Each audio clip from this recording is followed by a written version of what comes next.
madayag, head teacher, at sa inyong lahat. Alam ko mainit, sandali lang po ito. Taas ang kamay ng nakikinig! Yung isang bata rito kanina nag-solo, nasa na yun? Yung grade 1 ba yun o grade 2? Ayun, yung kumakain, halika ining. Ikaw yun. Yung nag-solo, halika rito. Bibigyan kita. Ito. Hindi, yun nasa harap mo, may box. Ikaw yung nag-solo, di ba? Halika rito. Siya ba yung nag-solo? Oo, siya yung nag-solo. Bigyan na natin ng isang chinelas sa teacher. Ano pangalan mo? Ang galing-galing mo naman mga bata. Kailangan tutulakan niyo siya. Pagka kailangan mag-aral, mag-aral. Pag kailangan tumulak.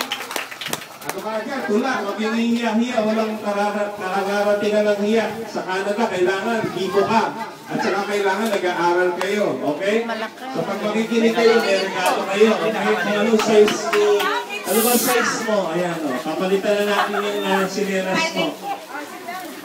O, simpan na lang kayo sa harapan ko. Magsadali lang ako. Sabi nila, pag pastor ka, o pag ikaw yung lingkod ng Diyos sa simbahan, makinig kayo. Minsan, ang pastor, parati raw nangunguha ng pera. Hindi totoo yan. Patutunayan ko ngayon sa inyo na ang pastor naninigay ng pera. Okay? Gusto mo ba ng pera? Okay. Ano gusto mo? Sandaan lang, sandaan. Okay, bibigyan natin ng isandaan itong bata. Okay? So, study hard. Sandaan, bigyan mo sa nanay mo, keep up the good work. Ito, pumili ka ng sinelas na gusto mo dyan. Ha?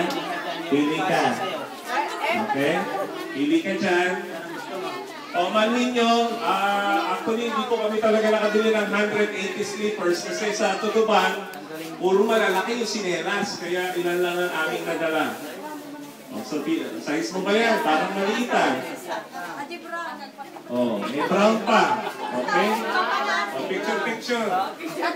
Ayan.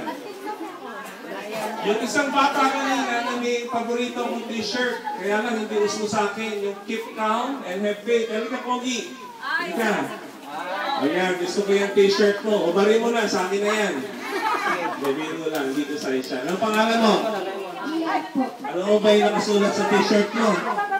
Ano ibig sabihin yan? Manampalataya sa Diyos. Diba? Okay, so maganda yung t-shirt mo. Bibigyan ka lang namin ng bibigyan din kita ng pera, ha? Ito, pamasahe ko pabalik ka Maynila, maglalakad na lang ako. Ha? O, sige, bigyan tayo 100. Okay, para 1,000 yata eh. 100 lang. And then, mamili ka ng sinelas mo. Palakpakan natin siya. Okay. Sige, wala ng sinelas mo. Talagang kailangan ng palitan yan.